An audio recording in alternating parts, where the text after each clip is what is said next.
Good evening, everybody. It being 7 o'clock, and I'd like to start the meeting. Welcome to all those that are new to the committee. Welcome to your first meeting, and let's crack on. And please do not forget to remind me about recommendations, just in case I forget. Okay, so do we have any apologies for absence? Yes, Chair. We've received apologies from Councillors Anna Pandy and Russell Roberts, and also from Councillor Lloyd Bundy, who's the Executive Member for Finance and Transformation, and from officers we've received apologies from Guy Holloway and Jane Bethier. Thank you very much. Members' declaration of interest. Are there any declarations of interest to anything on the agenda this evening? Okay. Notification of request to address the meeting? None tonight. Minutes of the meeting held on the 9th of April 2024. I hope you've all had sight of the minutes. Are there any issues that you wish to raise? No? Hang on a minute whilst I look for the recommendation on that.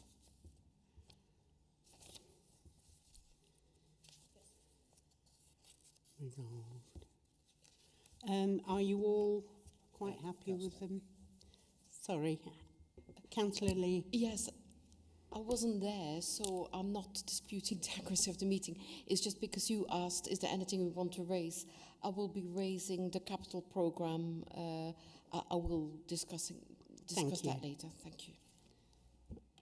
Is it your wish that I take these as a complete record? Can I have a proposer and a seconder?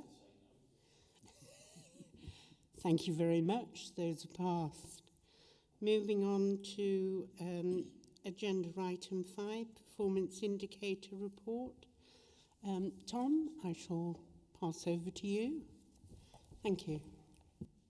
Thank you, Chair.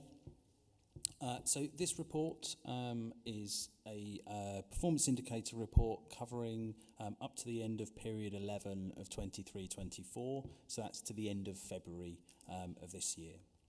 It was presented to the Executive and discussed there in April. It contains 45 indicators in this report, which covers all areas of council services. The majority of indicators, 44 of 45, are ones which are reported monthly. There's one indicator which is reported quarterly, but was included here because the information comes in too late to be reported in the previous quarterly report. Of the indicators that have targets in this report, 57% are on or exceeding the target, 14% are within the tolerance of the target, and 29% are below the target. In terms of key highlights, areas of overperformance, there were highways defects repaired, roads to reflect an increase in defects that occurred over the winter, and the target timescales are being achieved. And the average time to relet standard void properties is continuing to reduce, and it's been under target, i.e. better than target, for 5 consecutive months now. In terms of areas which are performing below target, then that includes around minor planning, application processing timescales, the proportion of people prevented from requiring statutory care in adult social care, child protection conference timescales, EHCP plans completed in 20 weeks, the percentage of business rates collected in the year, the percentage of business rates collected in the year. The detail of the situation for those indicators is contained in the commentary of the report in the appendix. The recommendation is that the committee note the performance of the council and its services as outlined in the appendix and use the information to aid the process of scrutiny. Thank you, Chair. Councillor Lee? Yes, the processing of minor planning applications, STP 16, has now dropped to 46% in February. That is a persistent underperformance, which is causing a lot of problems to people with minor planning applications. I'm just concerned about that, and I wonder what's being done about that. And the second indicator is AFL 08, the prevention of people requiring statutory care, and that has consistently underperformed the 84% target at around 74% all year. What specific measures and action plans are in place to improve the performance and to meet the set targets for these crucial indicators?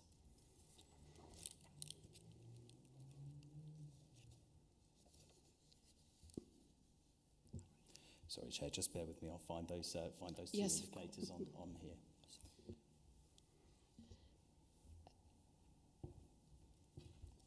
STP 16 and AFL 08. Page 14 and 23.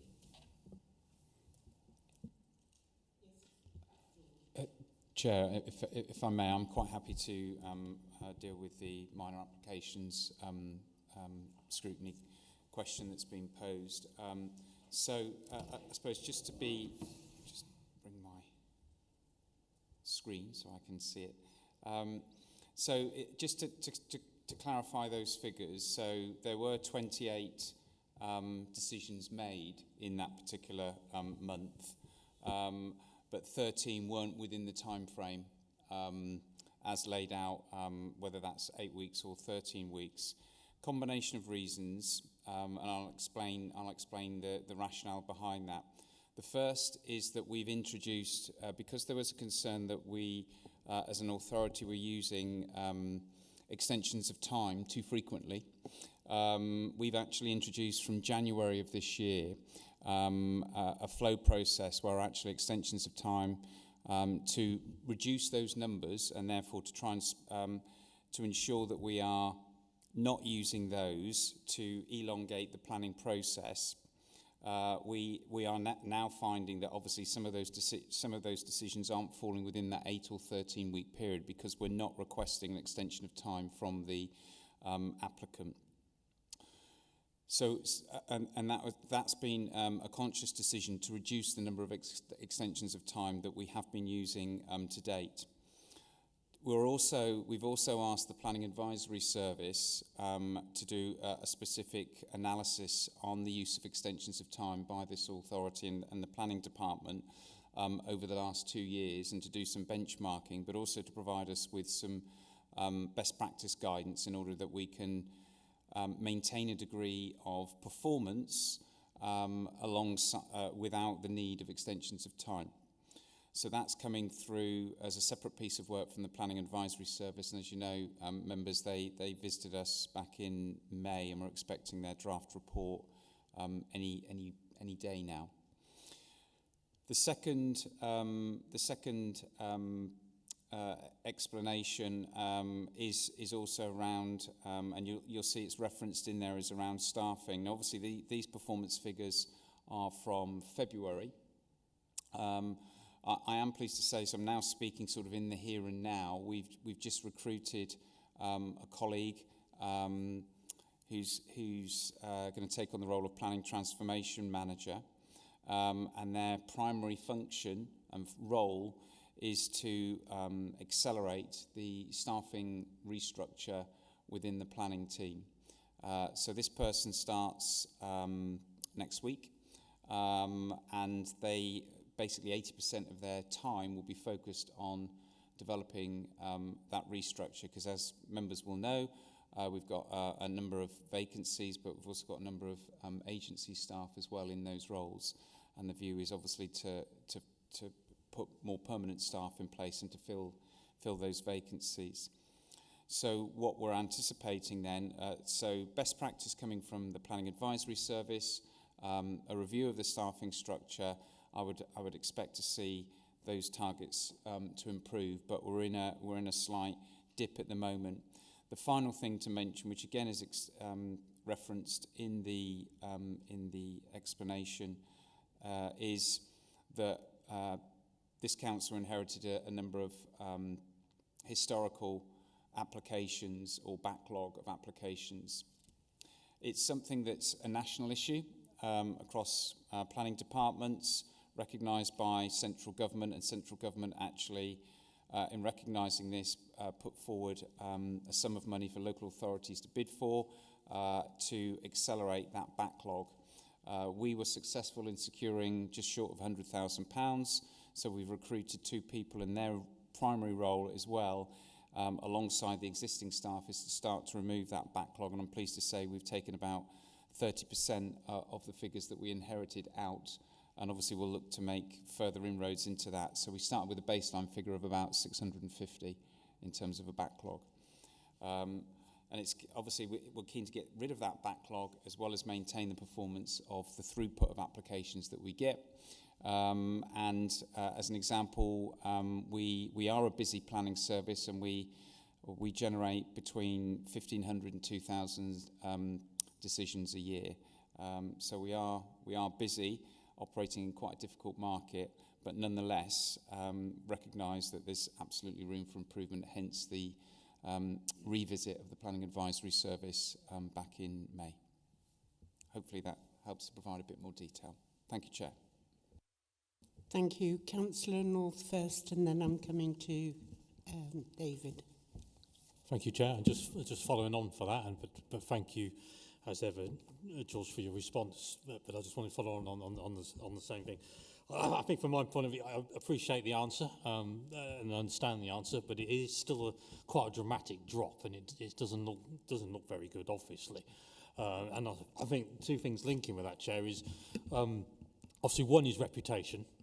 There are people waiting for these decisions, so that doesn't do us from a reputational point any good.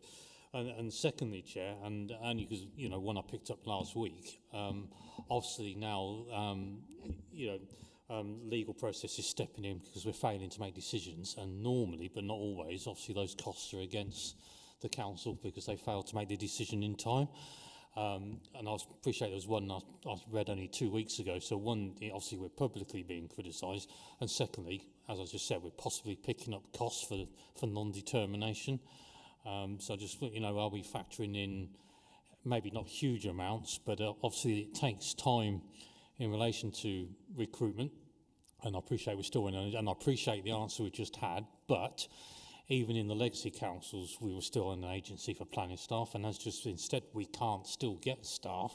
So I suppose from my point, Chair, is how long are we expecting to still be in this poor performing scenario? And is there not just the reputational issue, but are we factoring in the proper cost of actually costs against us for non-determination that could be maybe not significant because it says there's no significant risk, but it's still a cost against us. So just any answers on that, Chair? And I think that we will make some recommendations on around that going forward. So obviously one of the things about the KPIs is it's important to note the development of, those key performance and how we monitor and how we take forward.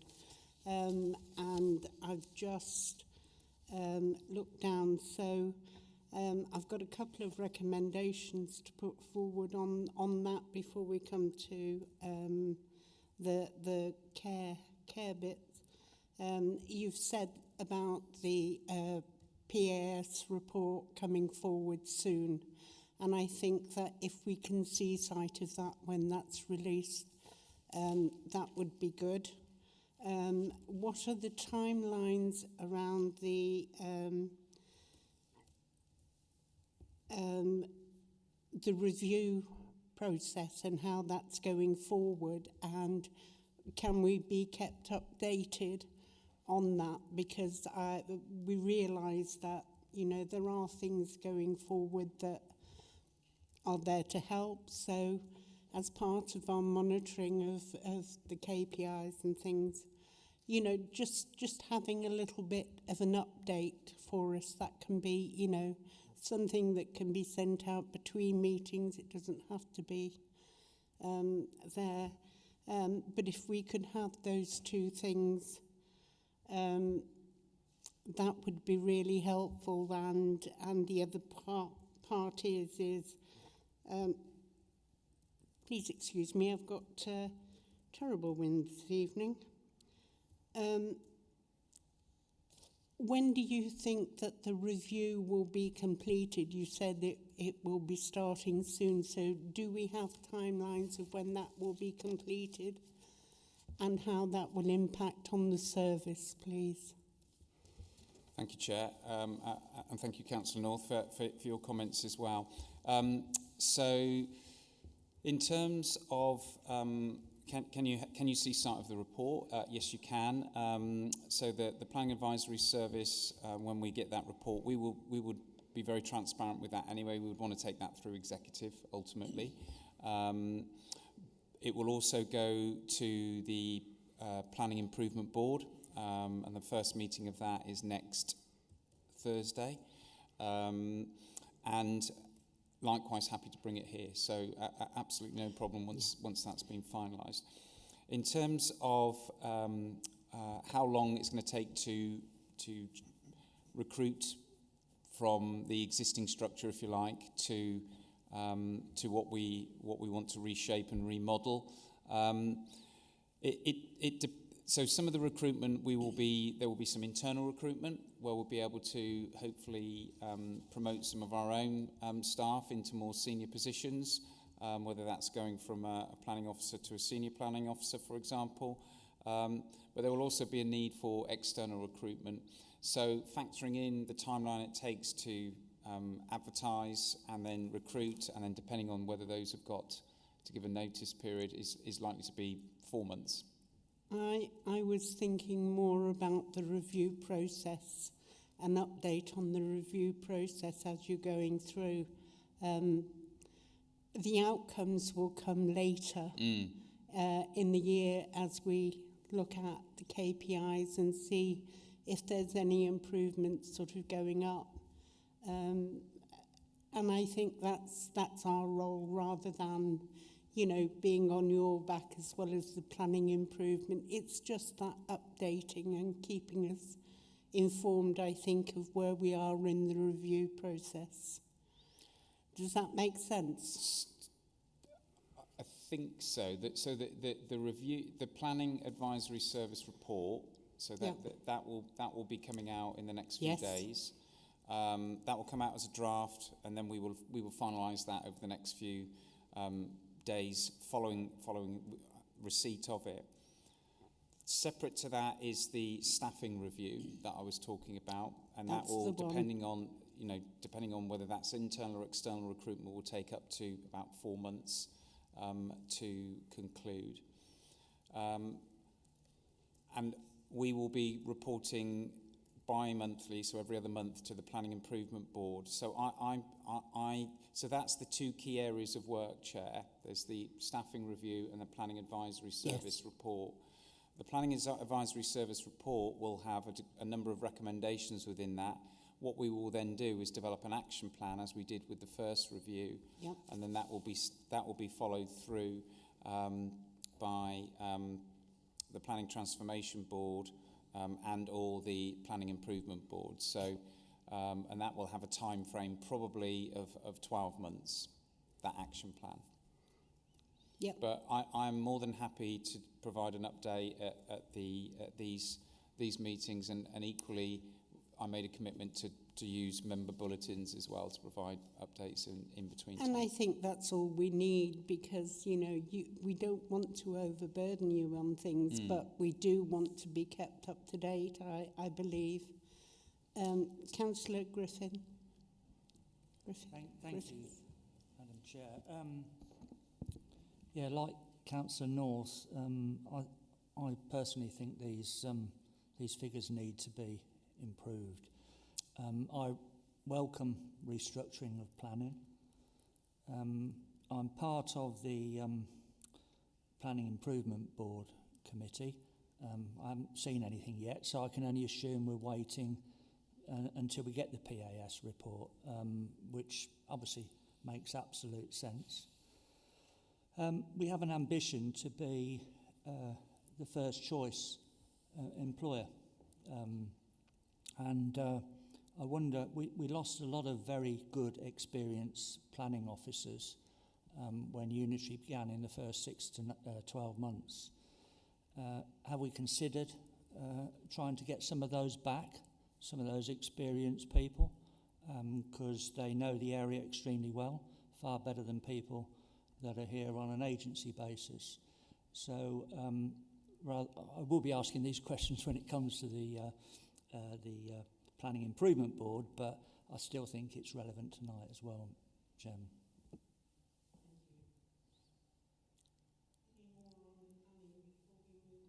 Sorry. Any more on the planning? I'd quite like an answer if possible, Chairman. Sorry. Yeah, no, I'm more than happy through you, Chair. So it's not something that we are considering, but we'll factor it into the work that we will be doing. Clearly, it's difficult to predict what those colleagues are doing now. I know what some of them are doing, but we will explore all options so that we get the best quality recruitment and therefore staff coming into the organisation as possible. Thank you. Sorry, Councillor North coming back. Thank you, Chair. Although I was generalising, I did make actually a couple of questions within my point earlier, and I acknowledged the George answer, but I also appreciate, Chair, that you went into your questions, but that left my questions sidelined. So the points or the questions I actually raised, if I could have an answer before we move on, Chair. And I appreciate you went into your questions, but then, and in fairness, I didn't get an answer to mine, so if that's all right. I apologise for that, and as long as you're happy to. Of course, yeah, through you, Chair. So I think the question was around non-determination and any potential costs that we may be incurring. So we do have that data. I don't have it on me, but I'm more than happy to share it with the committee outside of this meeting. To reassure members, the numbers of non-determination are low in proportion to the number of applications that we both receive and determine, and the costs as well that we pay out as a proportion of the costs that we receive is extremely low. However, I'll share the data so that you can form your own views when you receive it. Thank you. David. Thank you, Chair, and thank you for your question, Councillor Lee, with regards to AFLO 8, which is with regards to the number of people who are prevented from requiring statutory care or whose need was reduced. We saw a significant increase in demand, particularly over the summer, autumn and winter of last year. High levels of complexity. And we also saw an increased proportion of people coming through hospital requiring support on discharge. It's harder when people have been through a hospital setting to enable them to recover to their pre-admission status. So when considering AFLO 8, I would also encourage you to look at AFLO 7 and AFLO 3, where you can see that some of our activity that we have been doing has reduced the number of people being admitted to residential care, which means we're supporting them in the community, but often with higher levels of care support than they would have been having previously. Equally, on AFLO 3, which relates to the percentage of people that are discharged from hospital who have access to short-term support services on discharge, that has significantly increased from a benchmark from the prior year average of 35% to regularly being in above 40% and 45%. So in summary, we're supporting a higher number of people with a higher complexity of need as well, which has affected our averages. Some of that's conscious choices, so the reduction in people being admitted to residential care. You'll recall that we took on the decision to take on the running of Thackley Green in December of 2022. that came into our running in July of 2023, and you can start to see a downward trend in those residential admissions, permanent residential admissions, from probably mid-August through to the end of the financial year. Anybody else? No? I think, thank you very much for that answer, David. Any other questions?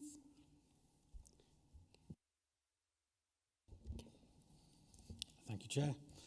With the increasing numbers of highways defects during the winter period, as noted in the commentary for STP 29, what measures are being taken to ensure timely repairs, particularly for high-risk defects? And how is the Council prioritising and allocating resources to address these defects effectively, while also preventing lower-risk defects from worsening and becoming more severe?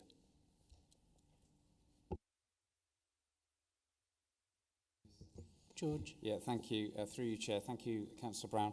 As you quite rightly say, it tends to follow a pattern with regards to highways defects, that we see an increase in the number of defects in our highways during the winter months, as the explanation provides, with regards to rainfall, cold weather, and that could cause us a deterioration of the surface network.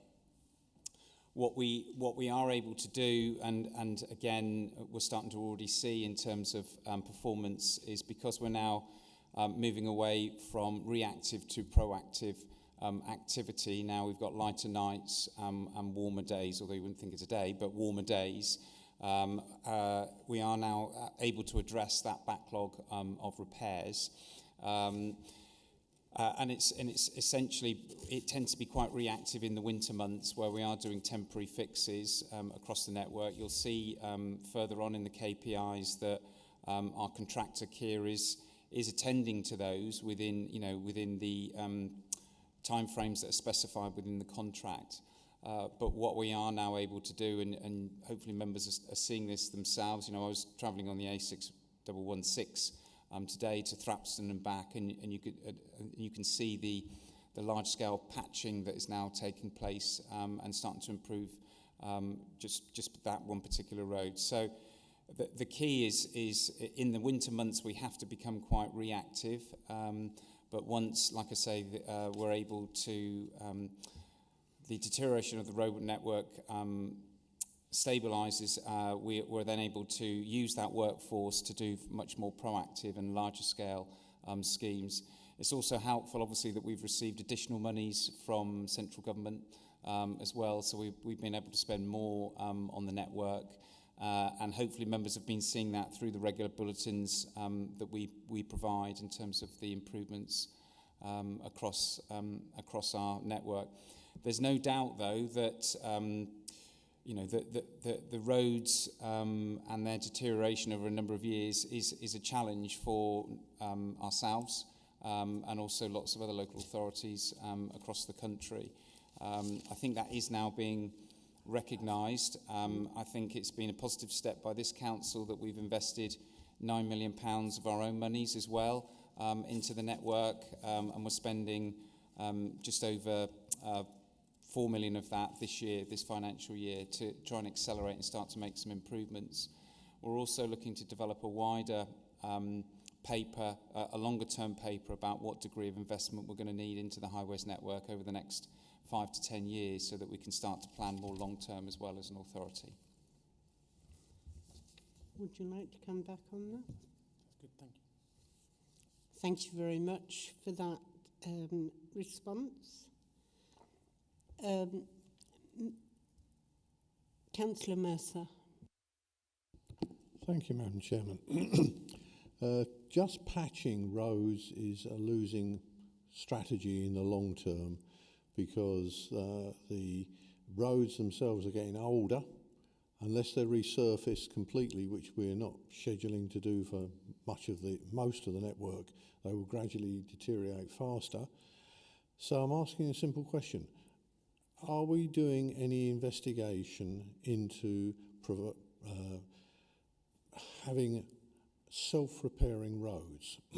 I know there's research being done in a number of areas about it, and self-repairing road surfaces would be the solution to our problem. We could, for instance, if we can find a formulation that does it, we could put it into our standard plans so that new developments should be surfaced with self-repairing surfaces, which would then mean that we would not have to repair them in 20 years' time.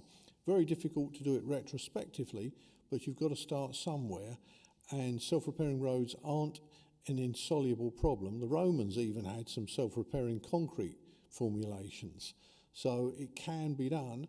I've also seen it being done by incorporating certain types of bacteria into the road surface, which operate when they get air reaching them and start producing materials that stop micro cracks from growing. So it's doable. What are we doing to look into it rather than just carrying on with the same old strategy? Through you, Chair. It's a good question. If I'm brutally honest, I personally have not heard or professionally heard of self-repairing roads. So what I will do and commit to doing is taking that away and providing a written update to members. I will Google it during the meeting discreetly as well. That's all we can ask for, that you try and look into it. Thank you. Thank you. Councillor North and then Councillor Griffith. Thank you, Chair. Deja vu here, because I think this was at a recent EAP, and I'm going to ask a similar question that was at the EAP. I think the Executive Director was just talking about the long-term strategy, and we've had all the extra funding and people. My big concern is the way the Councillor Mercer started, is in relation to the P3 or the redressing or the resurfacing. Now, the Executive Director talked about the long-term strategy, and I recently raised this on one of the EAPs, is it's the deterioration of the B roads and the non-priority P3 or below, because I don't know the terms of all the lower road network. It is this massive deterioration of the roads that used to be redressed in our towns. I appreciate the priorities of the P1s, the P2 and the national network and the main network, which has obviously picked up all the media and quite rightly in relation to the potholes. But my concern in relation to the long-term strategy is the redressing. And so we can have actually long-term repairs, which obviously would hopefully reduce the amount of need for the potholes. But because these aren't priority roads, I'm just gauging on how much we may factor that into our deliberations over the years to come. Yeah, thank you. Through you again, Chair. So no, you're absolutely right, and they provide vital link roads, don't they, to a lot of our rural communities, and it is something that we are very cognizant of.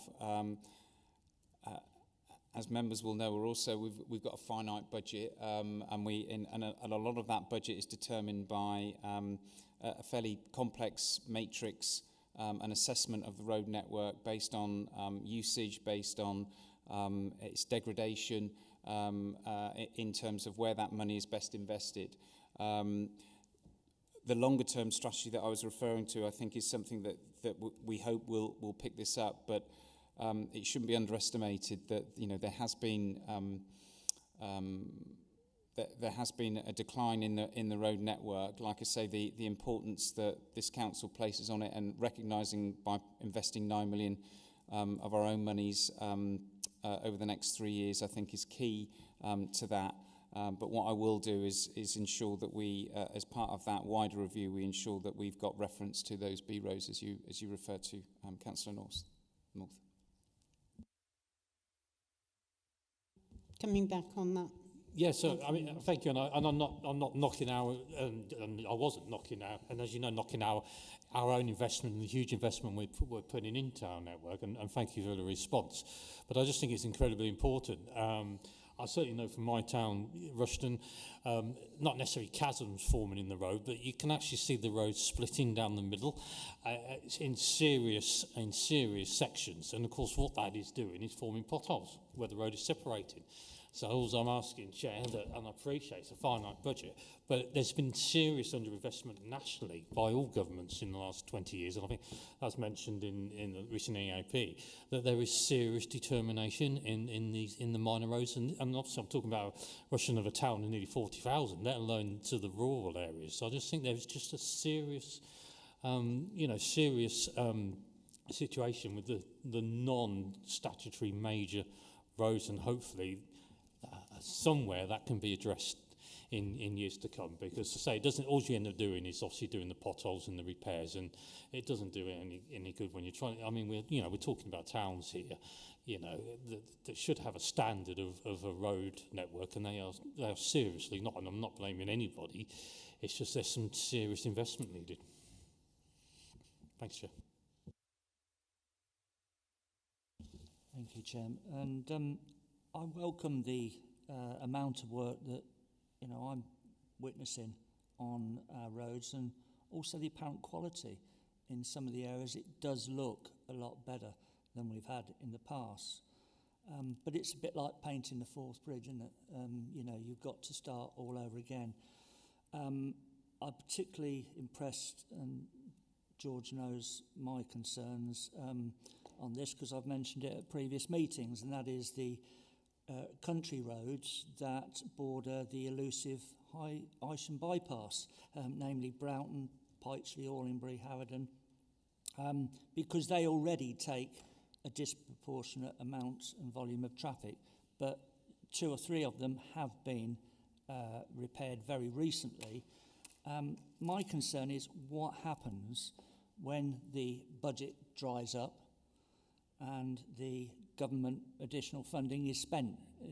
In September, do we revert to having very little road repairs done through the winter months, and we're back again where we started, a la the Forth Bridge? Well, the works don't certainly dry up, but obviously there's a large proportion of larger scale works that take place in the summer months, as Councillor Griffiths has alluded to. But certainly the way that we manage our budget throughout the year ensures that we are able to ensure it becomes slightly more reactive, as I've mentioned previously, in terms of those repairs, because the weather isn't on our side in terms of doing those major schemes. But certainly we continue to maintain that road network within the budget that we've got.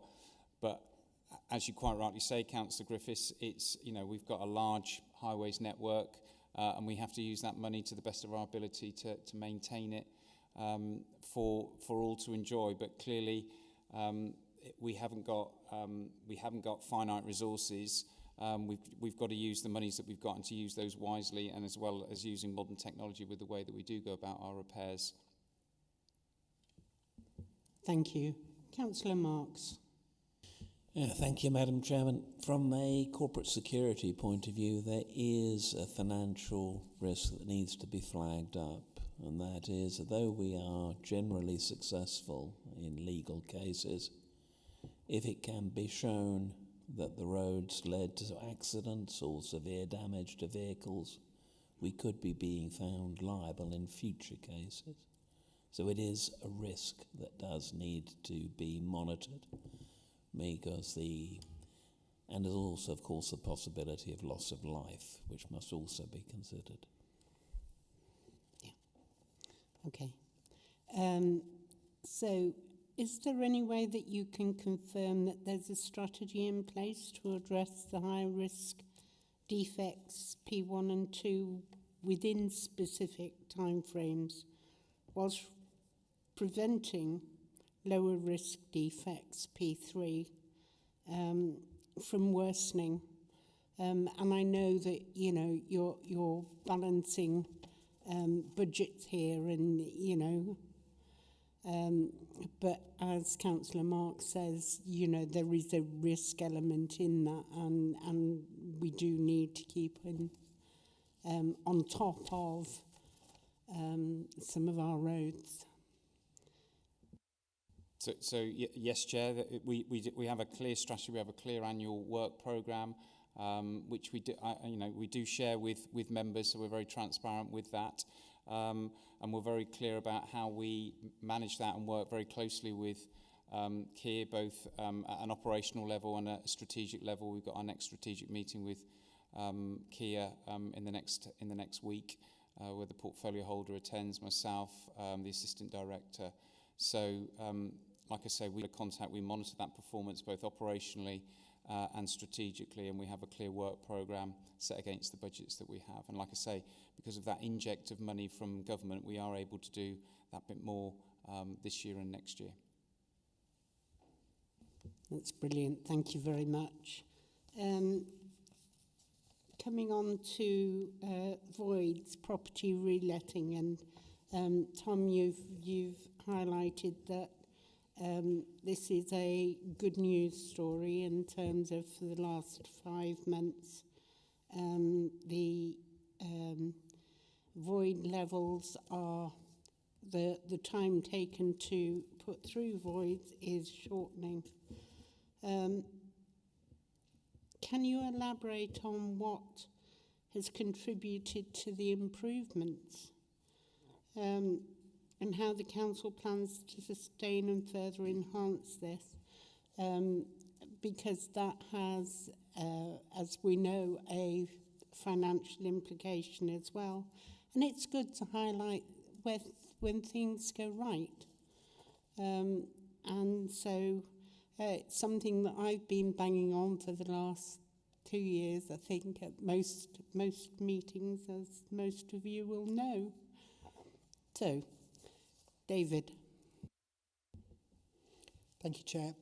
A number of things, really. So the types of voids that we get in can often influence the turnaround time. So if we have major voids, i.e. they need rewiring, plastering, new kitchens, new bathrooms, they can take a longer period of time. So that's one example of what can influence that. You will recall that we have installed a new stores in Corby as well, which enables us to bring in more stock, coordinate some of that activity. So we've got a better supply chain to enable us to do some of that turnaround in that sense. And there has been investment in the previous budget setting to enable us to portion off some of the reactive maintenance that had been created in the backlog, which means that we're not having to use staff that can focus on turning round void activity to contribute to that they can they're not having to contribute to that reactive maintenance. So there's a number of different scenarios which impact on that. Can I ask a follow-on from that in terms of, so the major voids, are they now taken out of the void general, or is that all incorporated within? So we know that, we had 24 long-term voids that had been empty for over a year.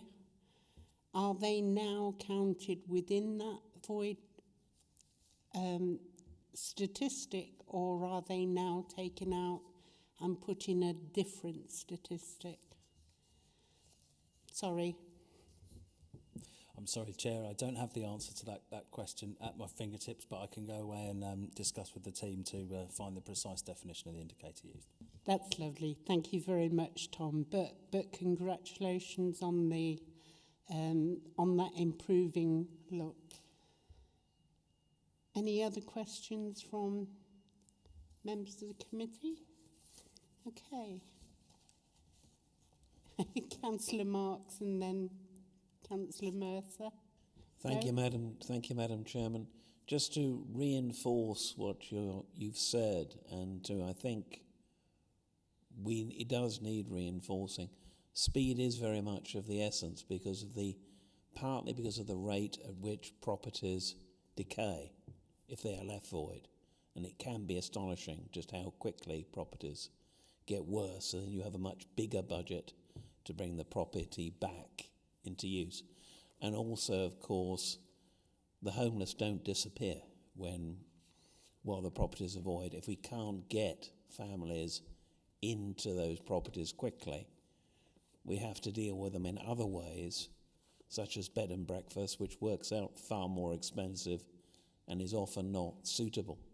So overall, yes, I think you're on the right lines here in to try and get the voids done as quickly as can be done and to get them back into use.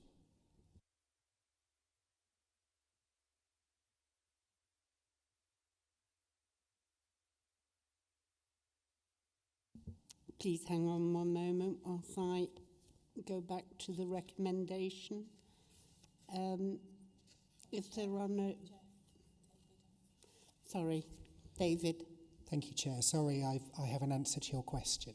So, we split out the time taken to relate voids, but in the number of voids, we separate that by the two neighbourhood accounts, but we don't separate standard and major voids. So that's a combination of both. But what we have separated is the turnaround time for them, because it's quite significant for major voids in comparison, and it was affecting perceptions of what was the standard voids turnaround in that sense. Hence why we separate those out. That's really impressive, that direction of travel for our void. So congratulations to the team.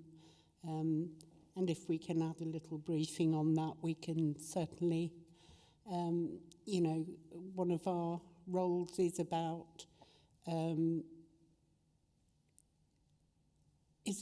bringing good news stories as well as everything else. So congratulations for that. We have, if we're all finished on, sorry. Councillor North. Just a minor point, but it certainly wasn't a point of order, Chair, after the recommendation. Is there any chance of having a glossary for the appendices in the future? Because, I mean, the source data is from the salt. Well, that means absolutely nothing to me. So if we could, as an explanation, it really would help, Chair, if actually some of these acronyms had a glossary in the back so we could have a better understanding of what they actually mean. That would be helpful. I agree, and it's one of the biggest bugbears that, I read through these reports and I'm thinking, am I going to ask the question is, what does that mean? Thank you. Tom. Of course, Chair, we can look into producing that and where the right place is to include it, because it would be a very long report potentially that we'd repatch every time. Maybe we could put it in the performance framework, so that might be another way of doing it. SALT stands for short and long term, and it's it's a statutory return relating to reporting of adult social care.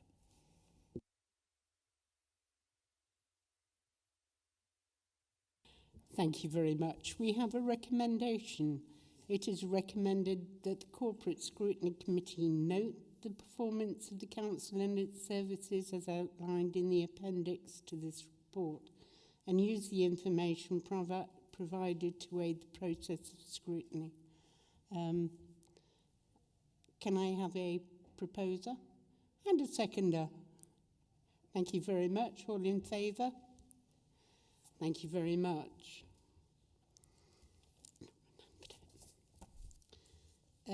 Moving on to agenda item 6, budget forecast update. Mark, is this you? It is, thanks very much, Chair. Passing over to you then, sir. Thanks very much. So this report provides commentary on the Council's forecast for the revenue outturn position 23-24 and is based on information available as at period 11, which was reported at to the Executive on the 18th of April. The monitoring report sets out the material financial issues identified since the 23-24 budget was set in February of last year, and the forecasts presented are based on the best available data and represents the views of the budget holders and assistant directors. The forecast overspend at period 11 was 11.9 million for the general fund. This is against a net budget of 339 million, resulting in a variance of around 3.5%. This is an adverse movement of 864,000 from period 10, where a pressure of 11,036,000 was reported. The main pressure relates to the Children's Trust. The total contract value for the Children's Trust is 150.9 million, and the council's share of this is 66.6 million. And this reflects how the contract sum is split between ourselves and West Northamptonshire Council. The Children's Trust are forecasting an overspend of 32.5 million. This is an increase of 1.6 to that previously reported to the Executive, where the forecast pressure was 30.9 million. The cost to the council, based on an overspend of 32.5 million, is 14.37 million. There is also a forecast pressure of 11.8 million across adults, and the service has seen a significant increase in service demand. The main savings to offset these pressures comes from additional investment income of 5.8 million, and this reflects the increase in the Bank of England base rate and is based on an average cash balance of just over 175 million at a weighted average rate of return of 5.04% for a full year. It's also estimated that the business rates income for 23-24 is 3.1 million above the original budget, and this has been reflected in the monitoring and results in the resources line increasing from 339 million to 342 million. The proposals for the new pay and grading structure were implemented from the 1st of February. The budget reflected a full year saving. The budget reflected the cost for a full year, and savings of 2.1 million have been reflected in the monitoring, which is equivalent to the costs over a 10-month period.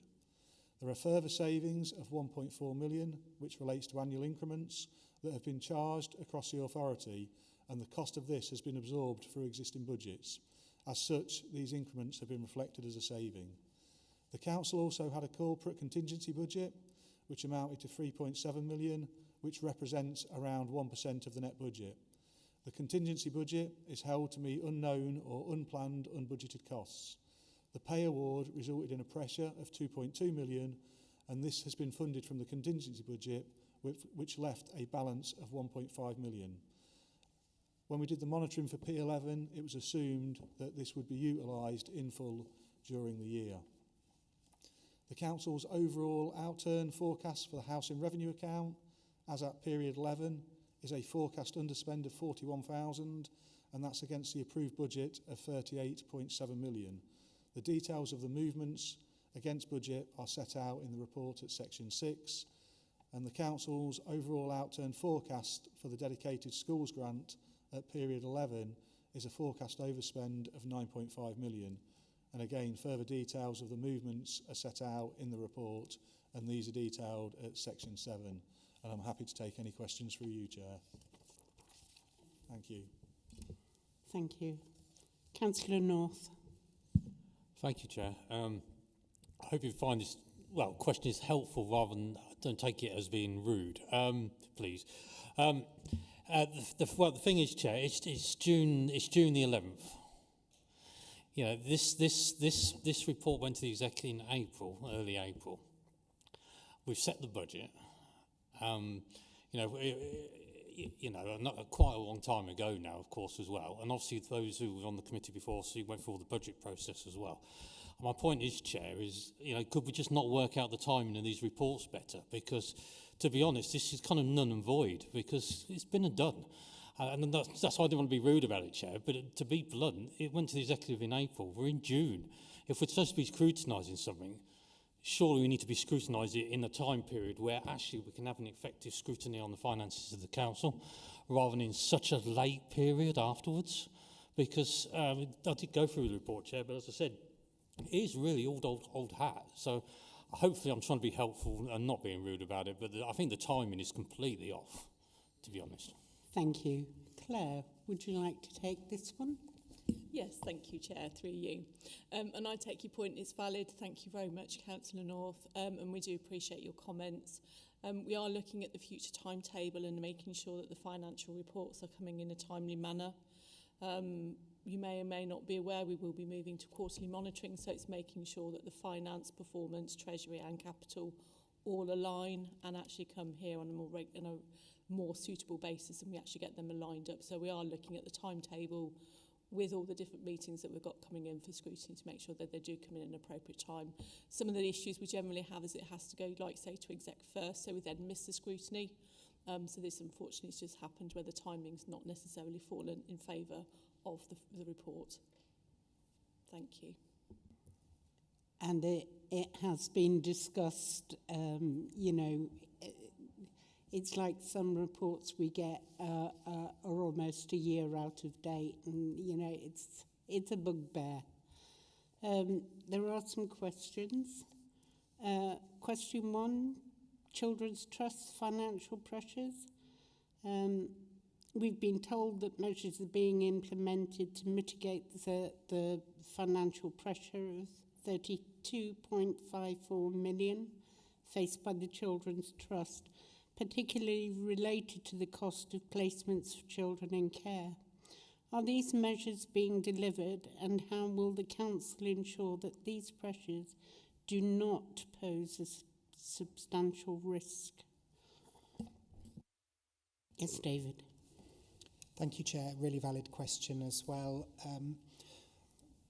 The measures are being implemented, and it may be helpful for me to bring forward a report setting out some of the projects that have been taken forward through the Transformation and Efficiency Board.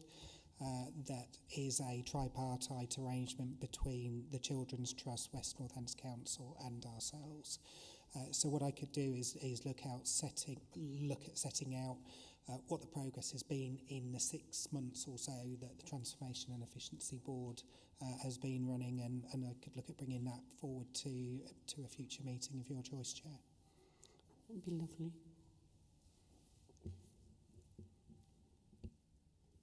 Do we have any questions from the committee? Councillor Griffiths. Thank you, Chair. It isn't directly related to the Children's Trust, but I hope you'll allow me to ask a question. And that is there any progress that can be revealed to this committee with regard to the appointment of the DCS?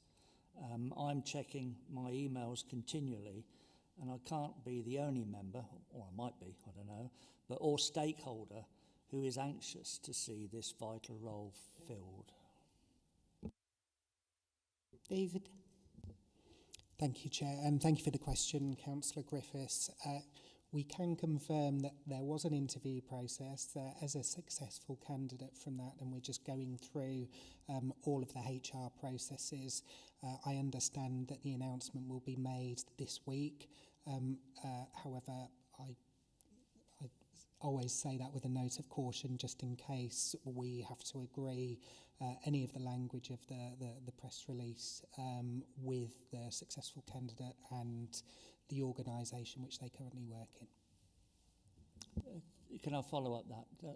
That is good news to our ears, and I know she mentioned about a press release. Can members be advised prior to the release of that press release, if possible? Thank you. And stakeholders, of course. Yes, I have seen a timeline of when different stakeholders will be advised, of which members are at the top. Thank you.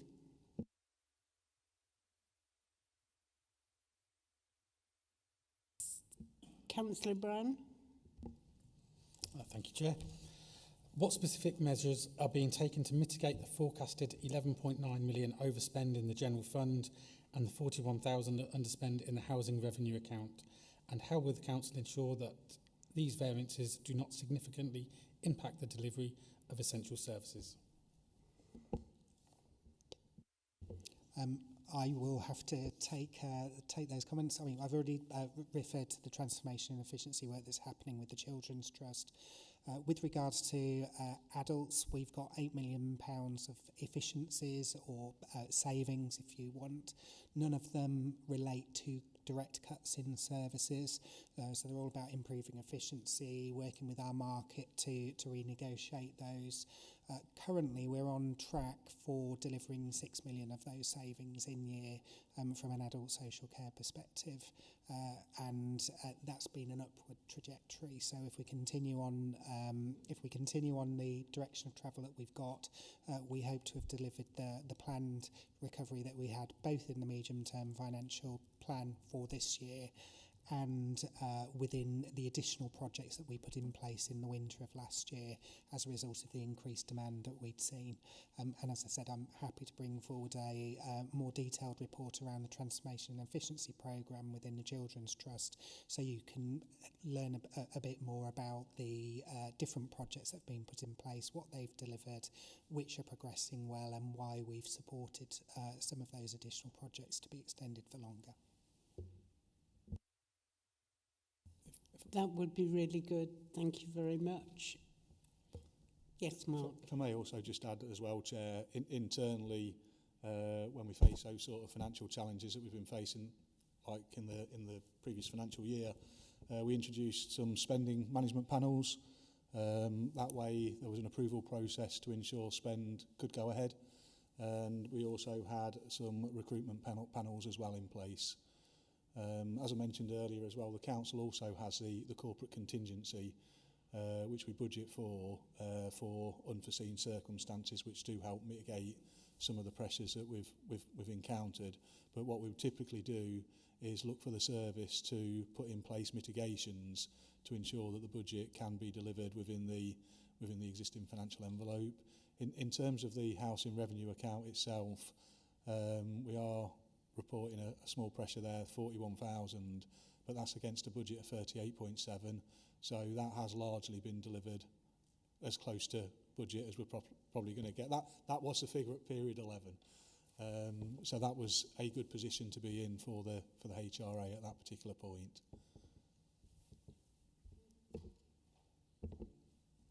Councillor Mercer and then Councillor Lee. Thank you, Madam Chairman. Very simple question.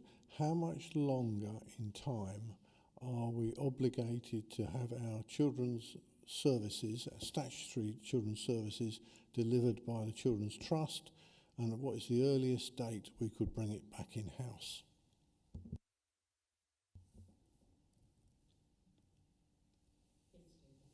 Thank you, Chair.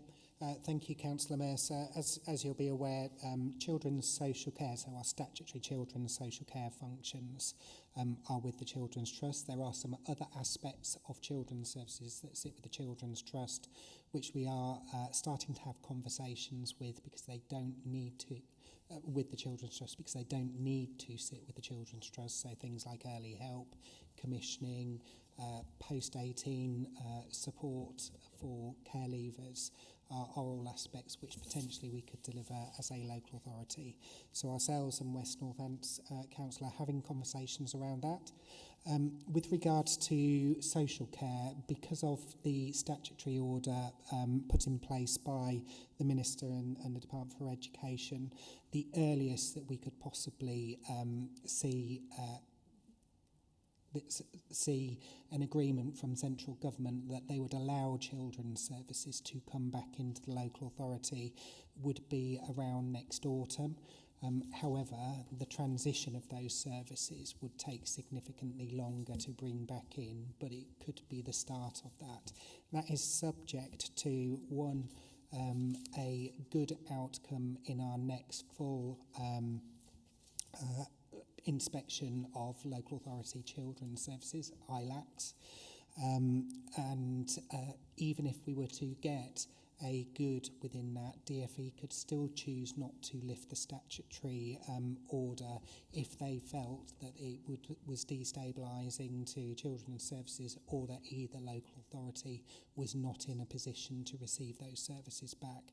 So it's not a definitive answer in that sense. I can't give you a definitive. We have to work and provide evidence to the Department for Education that we're ready to receive those services back, and those services have to be of a good enough standard at the point where they transfer back to us as well. Can I ask a follow-up question? Yeah. Given that the Children's Trust has not exactly been a beacon of excellence, would it be within the legal realms of possibility for us to challenge any refusal to allow us to bring him back in-house by means of a judicial review.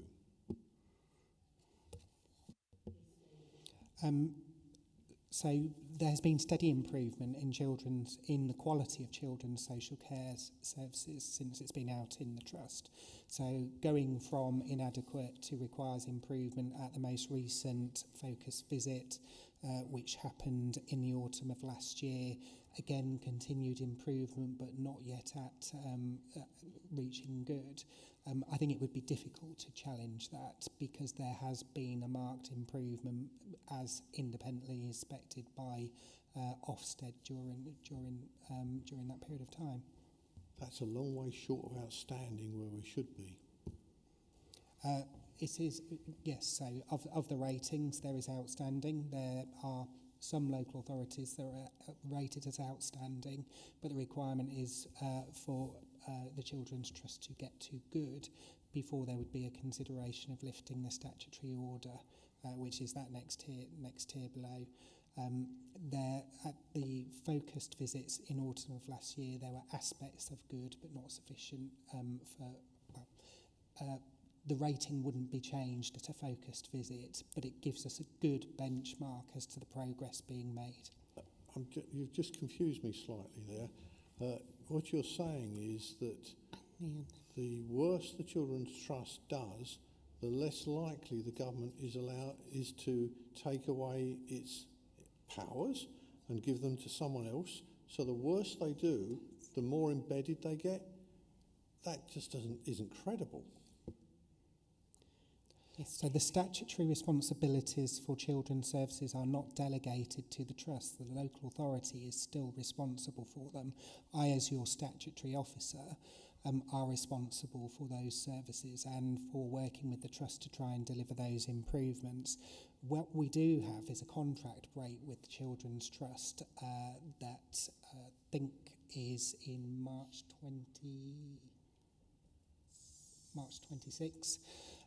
Which enables us to potentially recommission those services, i.e. get another Children's Trust to deliver them if we were dissatisfied with the progress in that sense. However, we have to remember these are our children's services and it's for us to work with the Children's Trust to try and deliver that improvement. We have a Social Care Improvement Board, which is independently chaired by a DFE advisor, so Jenny Coles, who's the next Director of Children's Services, and it's attended by members of the DFE. So if there was a belief that the Children's Services, if the Children's Trust were deliberately not performing in order to keep those services, it would be challenged by ourselves as officers, it would be challenged by our executive, whom are members of the joint committee that oversee the activity of the Children's Trust. It would be challenged by the non-executive directors that we appoint on our behalf who sit on the board of the Children's Trust. So there's lots of governance processes in place to make sure that that does not happen.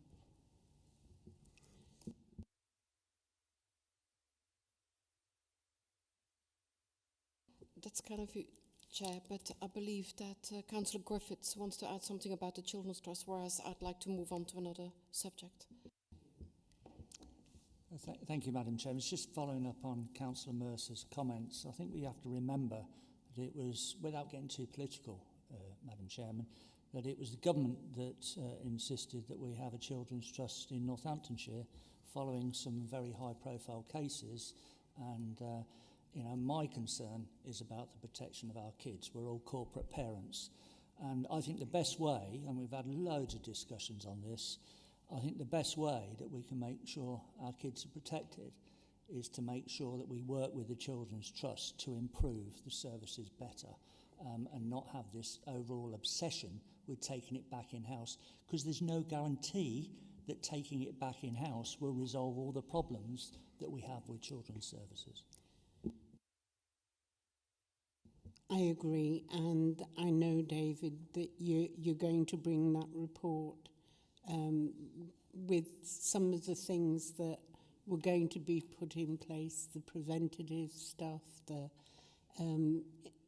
save to invest, etc., etc. So that would be a good report to bring. I know we're going to start off the process again in, we've said that we'll start the budget scrutiny processes later on this year, but earlier than we have done before, and having sight of their medium-term financial planning earlier will be good as well. So if we could do that, that would be brilliant. And if you could give us some timelines at some stage, that again would be brilliant. Thank you. Absolutely, we are starting that financial planning much earlier this year. The challenge that we have is built into the contract with the Children's Trust is that the contract sum for the following year needs to be agreed by the 30th of November. And that includes us being aware of their medium-term financial plan at that point. So whilst we will do everything to work with the Children's Trust to make sure that we can try and get that as early in the process, we have that backstop date, which may mean that we may not be able to advise you of the final contract sum for next year for the Children's Trust until in and around the 30th of November.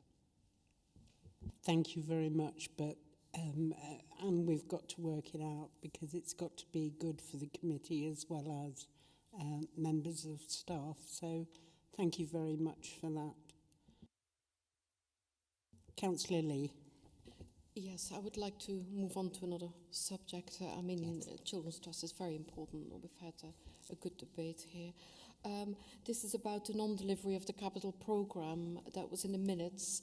And councillors already said that they would like to better understand this non-delivery of the capital programme. There is one case in point with the Kettering roof library, the library roof rather, that the expenditure was approved in December 2023 at full council. I asked for an understanding, a breakdown of what work has happened since then, because councillors were told at the time there would be a tent erected over the art gallery, which has been closed for 4 years, and the gallery would be able to reopen. But 6 months later, the only thing we've seen is the removal of the ivy. And I've had a breakdown of the project manager's time. He spent sort of about 1 day a week on that. There have been contracts signed, etc. But what are the primary reasons for non-delivery of the capital programme? That is really what we'd like to gain a better understanding of. Thank you.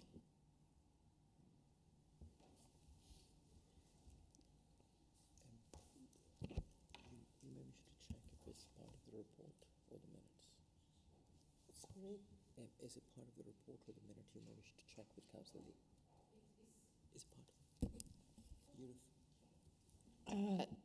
it was in the minutes. It was in the minutes of the previous meeting about the capital programme, that non-delivery of the capital programme, and that councillors would like to understand better what the primary reasons are for that.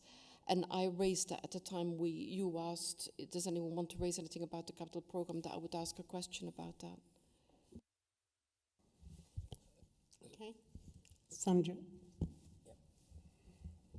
Thank you, Chair.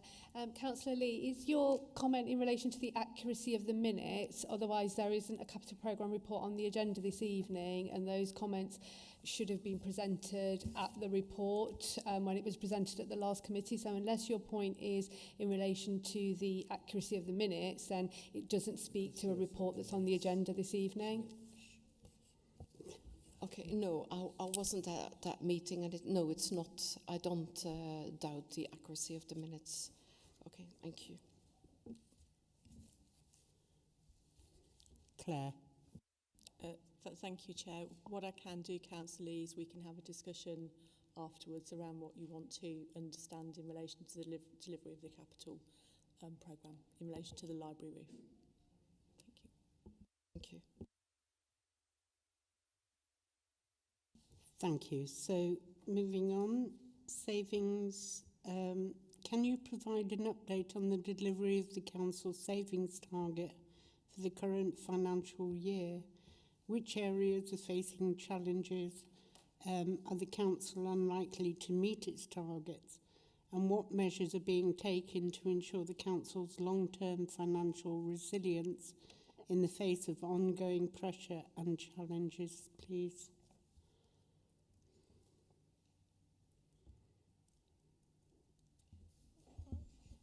In terms of the savings, Chair, that were embedded into the 23-24 budget, they're set out on pages 80, 81 and 82 of the report. So that we've used a RAG rating system in terms of the delivery of those. In terms of the total savings that we've got, we'd identified or embedded into the budget was savings of 16.4 million. There was 916,000 that have been RAG rated as red, meaning that they haven't been delivered. There was 4.6 when we at period 11 that was RAG rated as amber, and there was 10.8 million that had been delivered.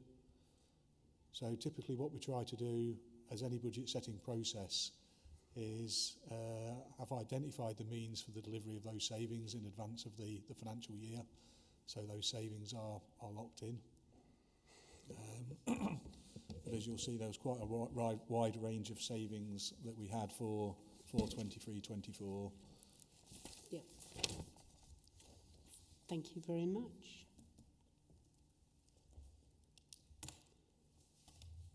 Councillor North. Thank you, Chair. I think I can cover this under 5.10.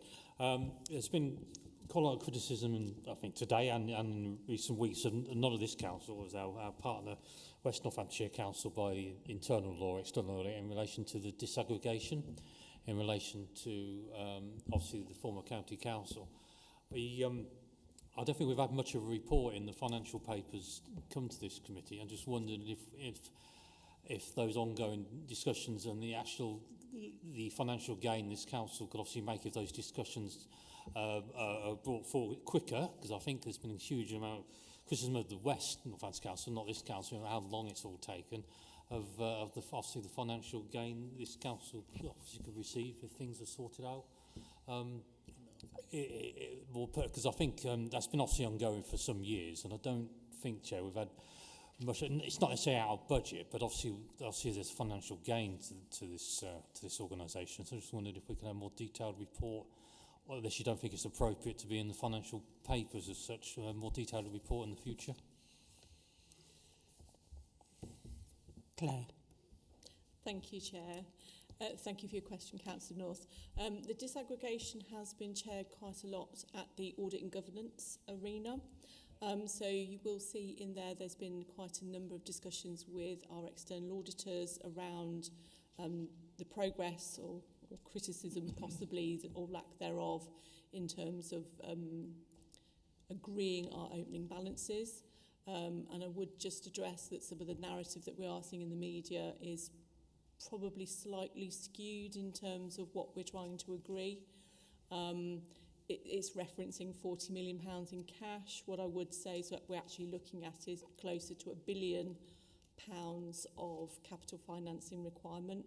So it's quite complex, as I'm sure you can appreciate, in trying to understand what's in there, and it goes back years. So the information that we've got sort of constitutes about 13, 14 years worth of information.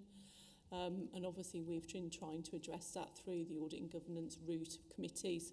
So there's papers going to that to obviously explain where we are with the statement of accounts, what the impact would be financially on the council, and trying to ensure that we do make progress to come to an agreement on those balances, which I'm pleased to sort of say we are in discussions with our colleagues in the West, and hopefully we'll be able to land that shortly. But obviously, as we have had 7 sets of accounts that we've had to deal with as our legacy. The last one was only agreed in April, which was Corby Borough Council. So, as I'm sure you can appreciate, we can't do a set of accounts till we have all the opening balances in anyway. And there's been lots and lots of work that's been carrying on that we haven't been inactive in that space. We have done lots of disaggregation, and there's 1 or 2 balances that are left to agree.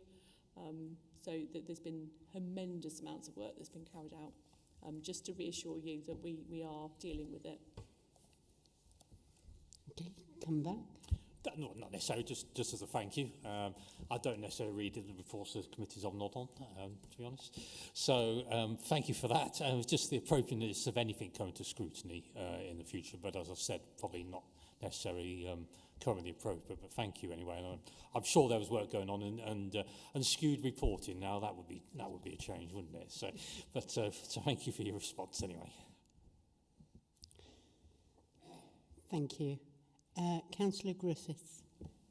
Thank you, Madam Chairman. Well, I lost that bit because when I saw that Councillor North was going to speak, I would have put money on the fact that he would have mentioned transformation as well as disaggregation.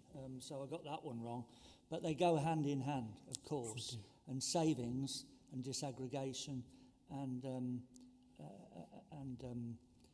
transforming our services also go hand in hand.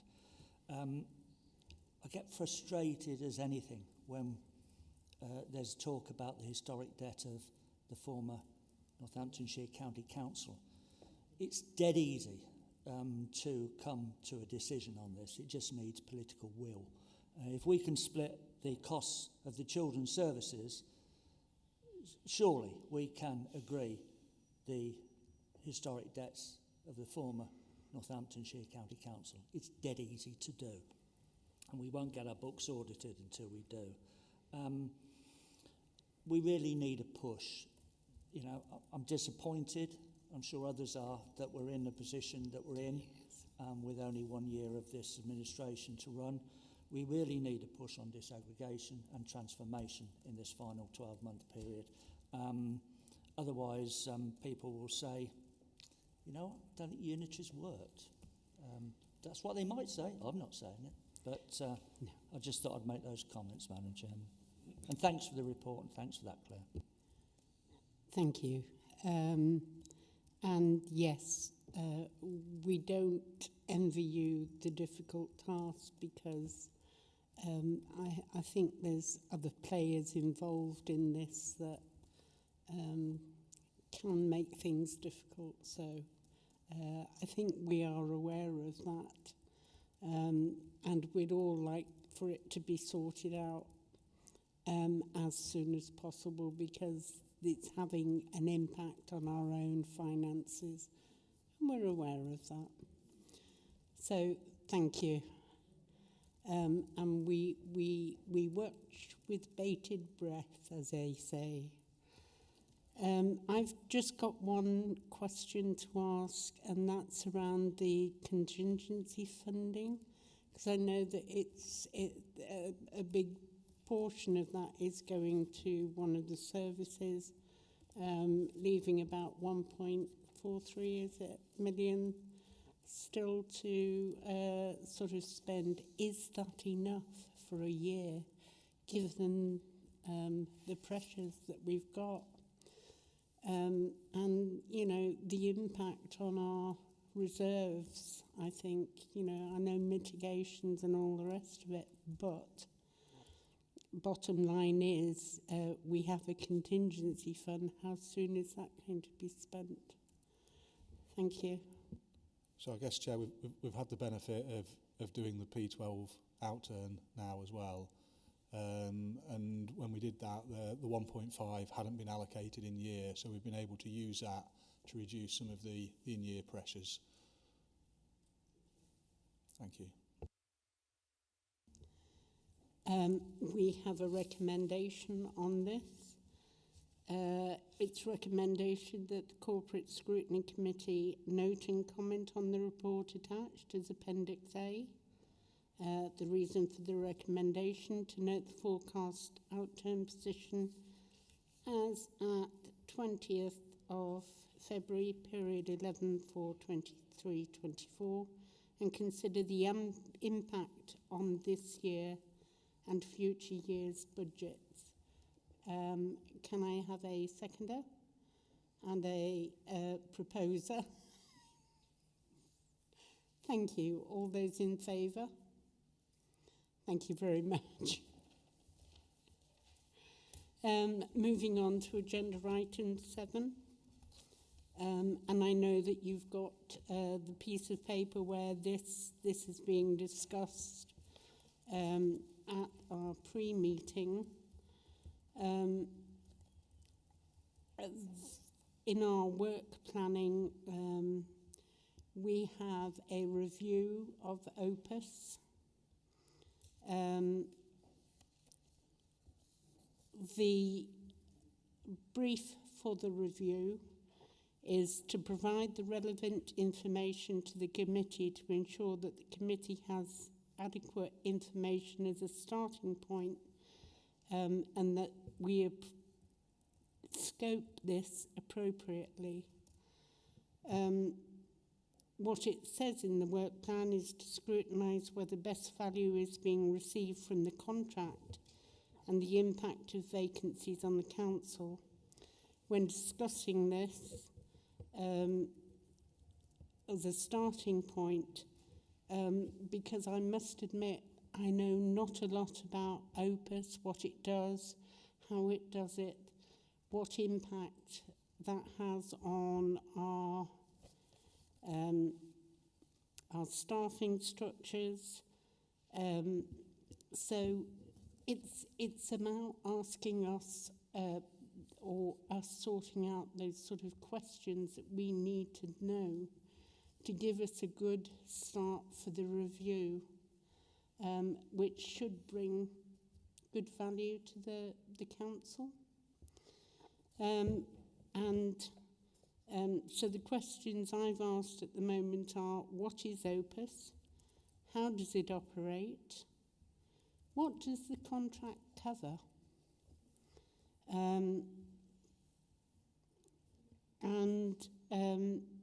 We're open to suggestions. So let's look at this.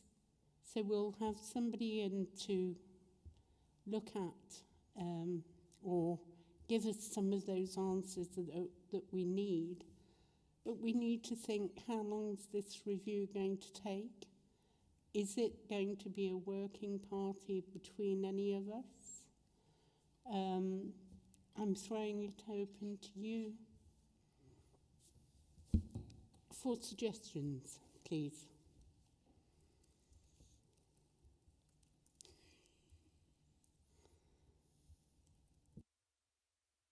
Councillor Lee.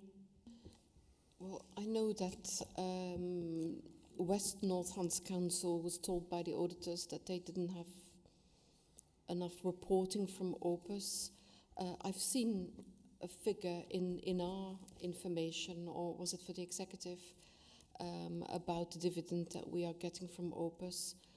I don't really know what further reporting we would want, but some of our top managers, the senior management team, are directors for Opus, I believe.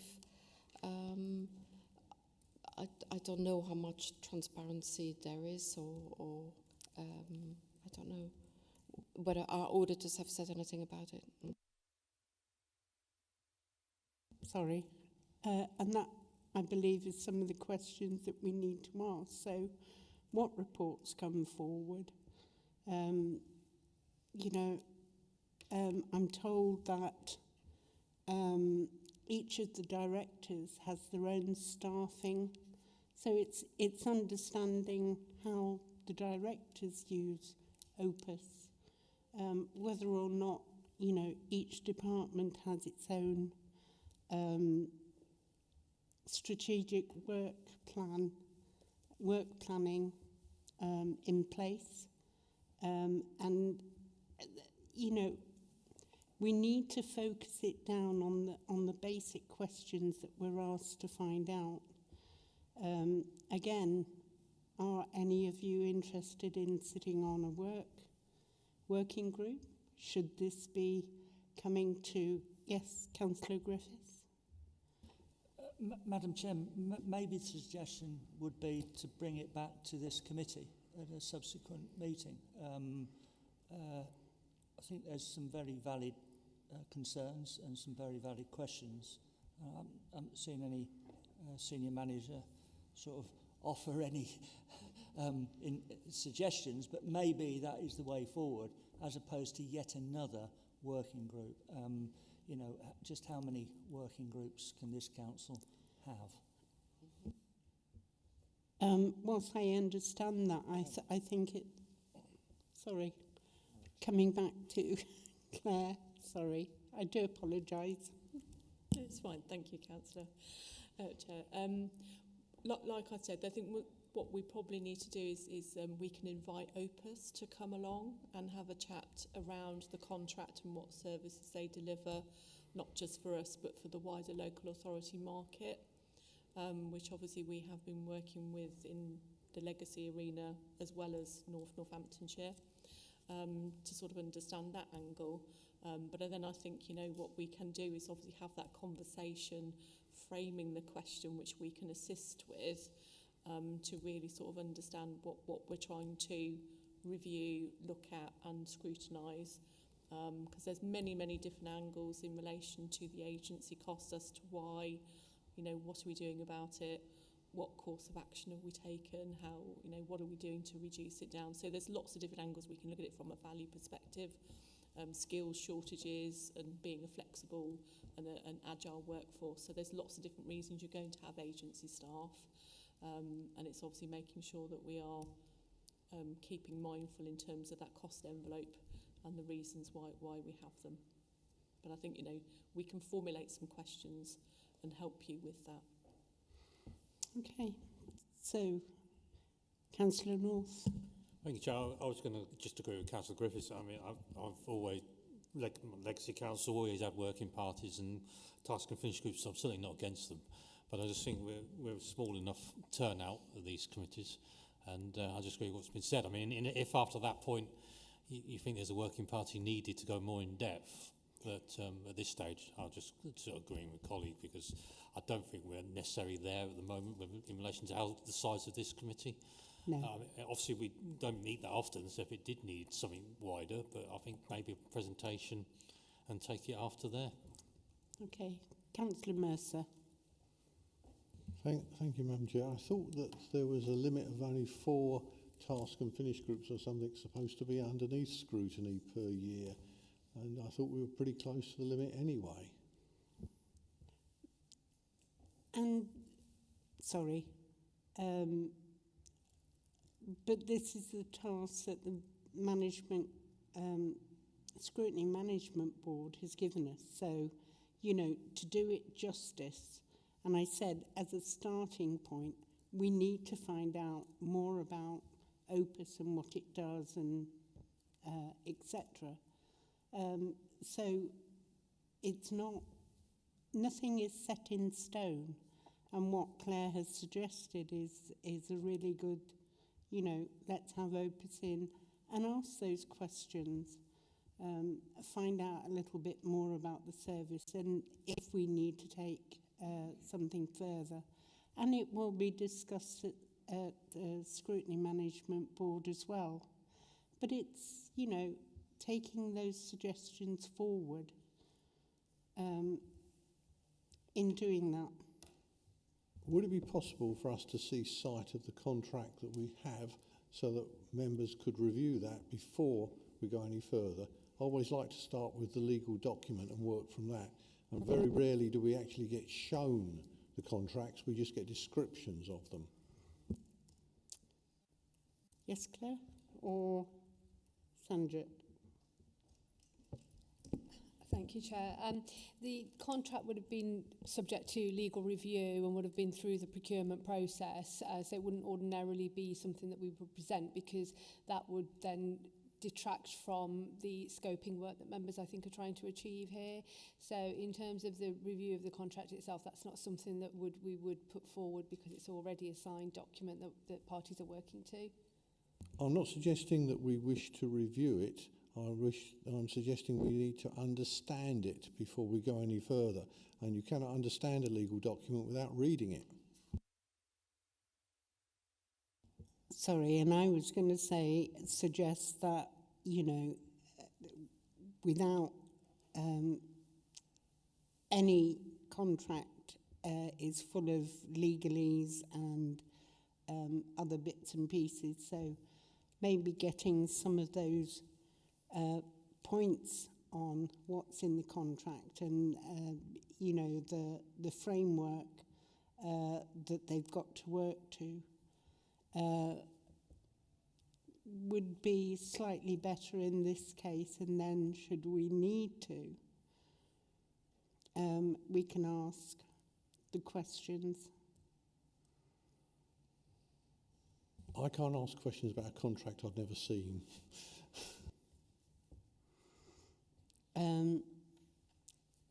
Let's have Opus in. Let's get legal advice on that.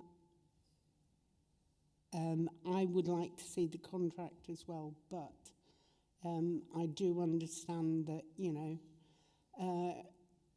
it's all up to interpretation anyway in a court of law. So coming back to you. Thank you, Chair. I think the first question that you've posed, Chair, is around what do Opus do, and that really goes to the heart of the contract.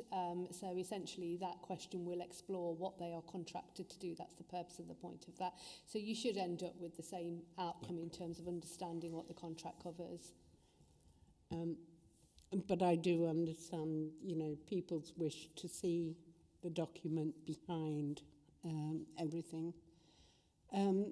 So could we have Opus at the next meeting? Is that within the timelines?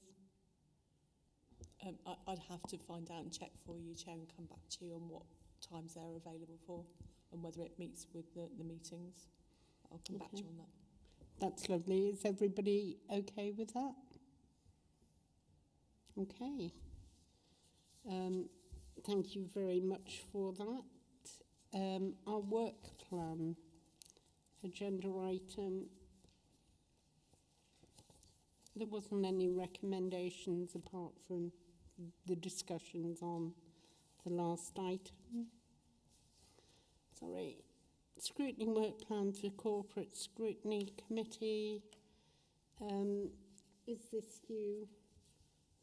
Yeah, Louise? yes, thank you, Chair. This is your regular standing item of your work plan for the forthcoming year, and it's there for you to note and make any suggestions if you want to move items around or bring items forward.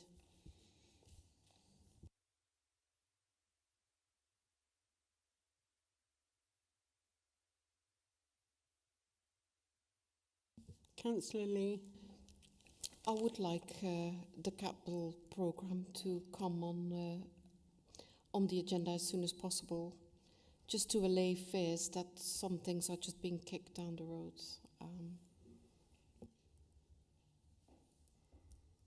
Okay. Is it one of those things we need to take it to the Scrutiny Management Board, or is that...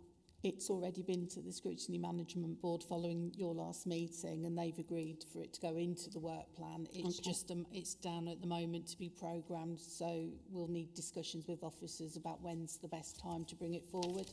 Okay. Thank you.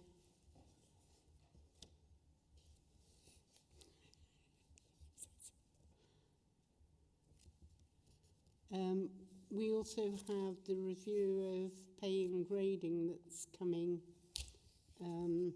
up in the future.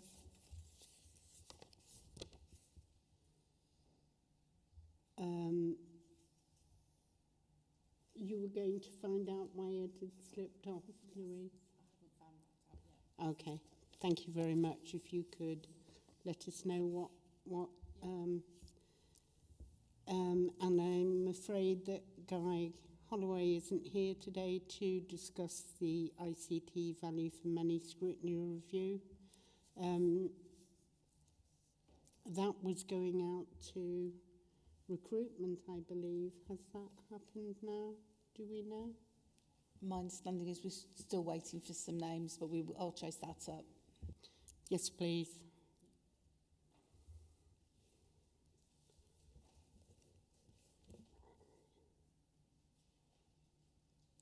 And then we've got our normal monitoring reports, which will come back anyway. Is there anything else that people wanted to raise? Councillor North. Only my concern, we're running out of time, Chair. Yeah, it's all right. We're going in a minute. So, not now, I mean... Oh, right. Well, it might even be now, but, you know, Purda's just round the corner. And, Yes. And obviously with the amount of work this committee gets involved with the budget setting, I think if we're not careful, we're going to run out of time if we don't Yes. have a proper agenda programme. I just think we are literally running out of time already, even though I know it's only June. I think it was also, do we want any briefing papers that wouldn't come to the actual committee, but would come to committee members? That was one of the things that was raised as a, you know, as a regular thing. So are there any briefing papers that you'd like to see?